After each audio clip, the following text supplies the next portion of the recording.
თანაბარი საარჩევნო გარემო იყოს. მოგესალმებით.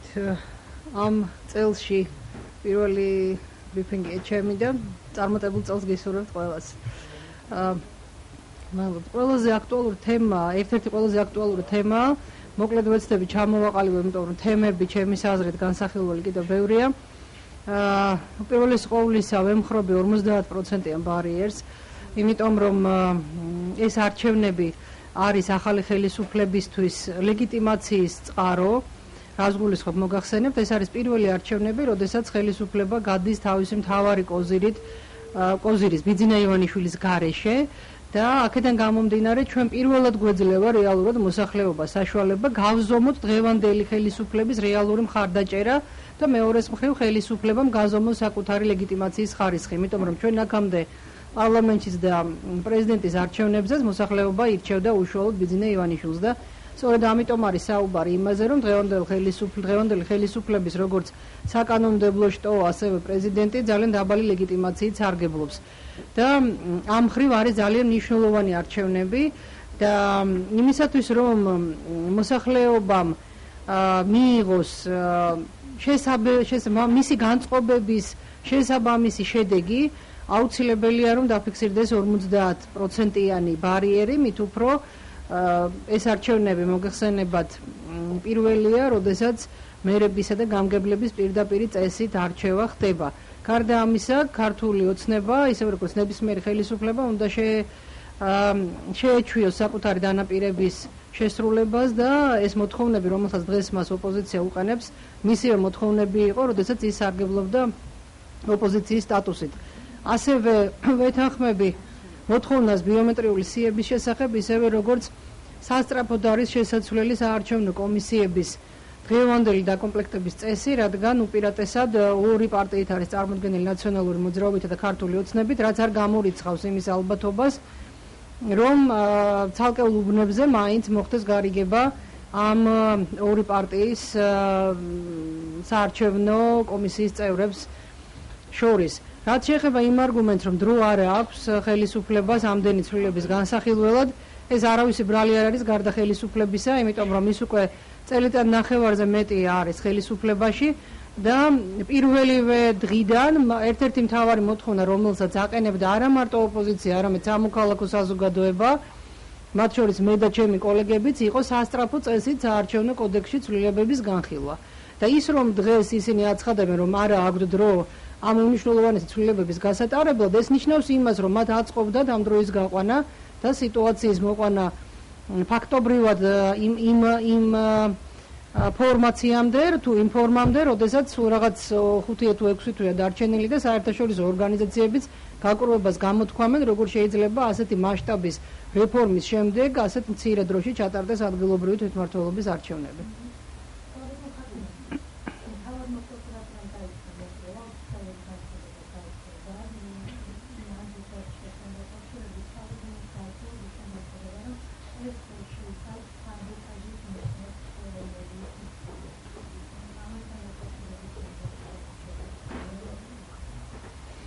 იმ პირობებში, როდესაც სულ მცირე ქვეყნის ეკონომიკური მდგომარეობა შეშფოთებას იწვევს, ის პროცესები, რაც დედაქალაქში ვითარდება, დედაქალაქის მერიასა და საკრებულოს შორის, მე ვფიქრობ, არა მარტო ნაციონალური მოძრაობის, არამედ დღევანდელი ხელისუფლების კისერზეც არის. არ შეიძლება ეკონომიკური პროცესები და ბიუჯეტით, ქალაქის ბიუჯეტით თამაშობდეს როგორც ერთი, ასევე მეორე მხარე. საკუთარი პოლიტიკური მიზნების მისაღწევად. აქ რეალურად საუბარია იმაზე, რომ თბილისის არჩევნების წინ ამ ორი მხარიდან რომელიმე მოიპოვოს კონტროლი თბილისის მერიასა და საკრებულოზე, რაც პირდაპირ ბადებს ეჭვს იმის თაობაზე, რომ არჩევნებმათ სურთ ადმინისტრაციული რესურსების გაკონტროლება უმნიშვნელოვანესი თბილისის მერის და თბილისის საკრებულოს არჩევნების წინ. რაც შეეხება ზოგადად დღევანდელი ხელისუფლებისა და ნაციონალური მოძრაობის ურთიერთობას, ეს ძალიან საინტერესო თემა გახლავთ. ეს იყო ერთ-ერთი წამყვანი თემა მოგეხსენებათ ახალი პრემიერ-მინისტრის პირველი პრესკონფერენციისა და მე დავარქმევდი ამ ურთიერთობას გარკვეულწილად ნაციონალური მოძრაობა დღეს ქართული ოცნებისთვის გახლავთ ცისკარას ზღაპარი, გახსოვთ ალბათ ზღაპარი, როდესაც დევი დაეპატრონება წყაროს და ცისკარა ათავისუფლებს. აი ესეთი მაცოცხლებელი წყაროს როლში გამოდის დღეს ნაციონალური მოძრაობა ქართული ოცნებისთვის რამდენიმე ფაქტორის გამო. უპირველეს ყოვლისა, მოგეხსენება დღეს არ არსებობს მეტნაკლებად ძლიერი ოპოზიცია, რომელიც ჩაანაცვლებდა ნაციონალურ მოძრაობას მთავარი ოპოზიციური პარტიის როლში. აქედან გამომდინარე, დღევანდელ ხელისუფლებას ნაციონალური მოძრაობა აწყობს როგორც მტრის ხატი.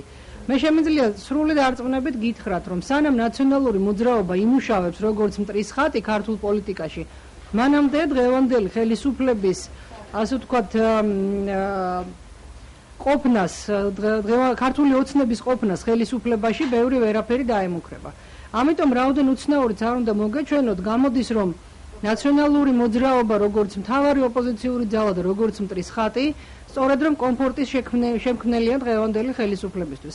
ამის თქმის საფუძველს მაძლევს ის დამოკიდებულებაც, რომელიც პრემიერ-მინისტრმა ამავე პრესკონფერენციაზე გამოამჟღავნა, კერძოდ ის, რომ ყველა შეკითხვას, ყველა მეტნაკლებად კრიტიკული ინტონაციის მქონე შეკითხვას პრემიერი პასუხობდა ერთი და იგივე, ასე ვთქვათ, შინაარსის შემცველი ტექსტით, კერძოდ იმით, რომ ნაციონალური მოძრაობის მხრიდან წამოსულ არცერთ კრიტიკას ის არ მიიღებს და არ არის ვალდებული გასცეს პასუხი მასზე.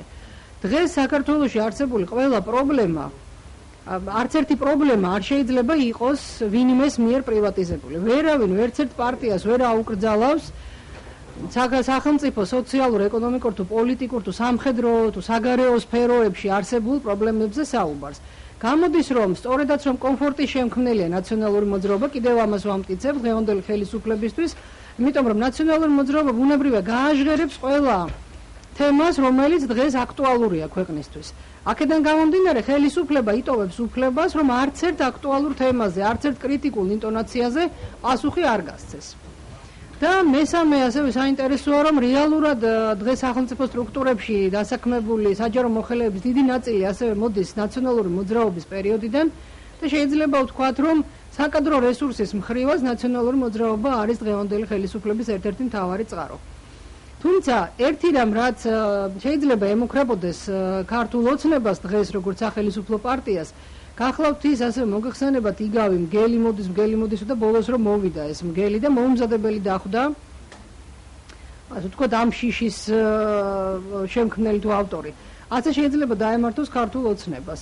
ნაციონალური მოძრაობისგან გლის თუ მტრის ხატის შექმნა შეიძლება მას შემოუბრუნდეს იმით, რომ მან რეალურად აკრიფოს პოზიციები დღევანდელი ხელისუფლების პოპულარობის და რეიტინგის შემცირების კვალობაზე. და ამისი ერთ-ერთი პირველი, ასე ვთქვათ, საწყისი შეიძლება იყოს სწორედ ადგილობრივი თვითმმართველობის არჩევნები.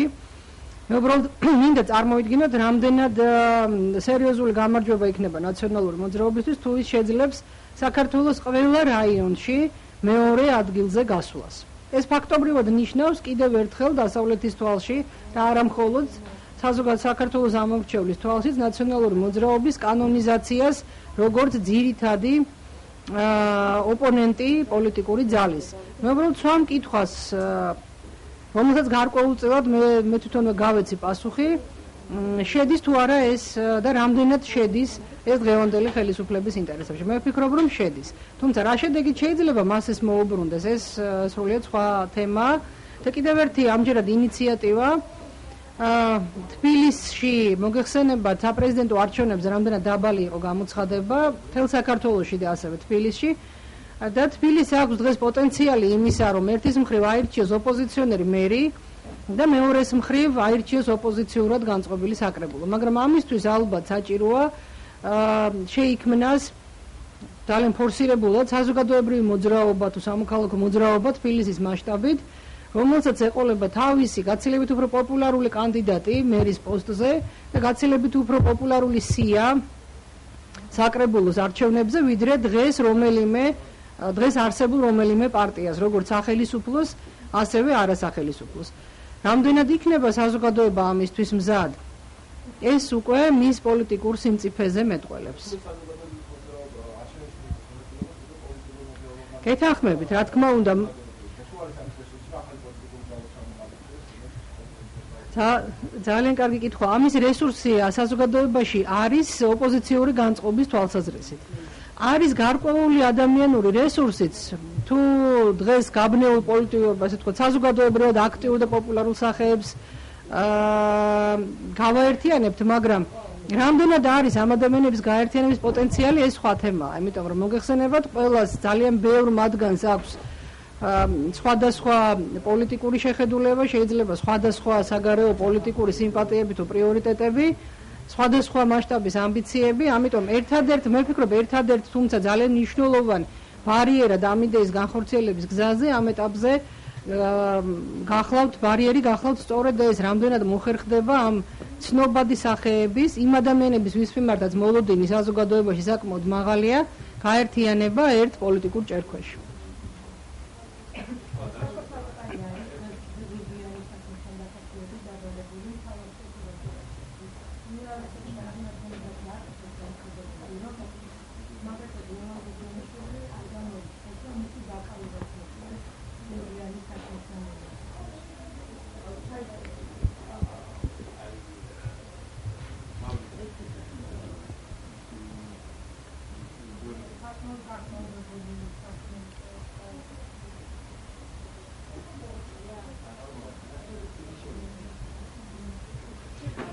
მე არ ვიცი, მე გამიჭირდება ამ კითხვაზე პასუხის გაცემა, იმიტომ რომ აქ სამართლებრივი არგუმენტები უნდა მოიხმოს ადამიანმა, ვინც თავისუფლებას მისცემს გასცეს ანალოგიურ კითხვებზე პასუხი, მე არ ვიცი, რა მტკიცებულებები აქვს ამ ეტაპზე პროკურატურას და რა მიზნით იბარებენ უკვე მერამდენედ ქალბატონ სალაყაიას დაკითხვაზე.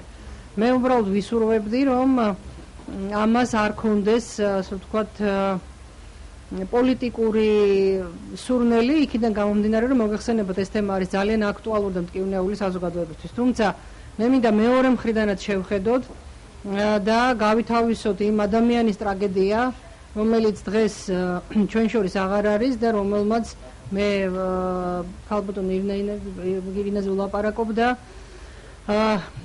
მისი გადმოსახედიდან შევხედოთ იმ პროცესებს, რაც დღეს ხდება საქართველოში და ასე ხელაღებით ნუვიტყვით, რომ ის რაც ამ პროცესთან დაკავშირებით ხდება, მათ შორის დაბარებები სასამართლოში თუ პროკურატურაში, ამას აქვს პოლიტიკური ხასიათი.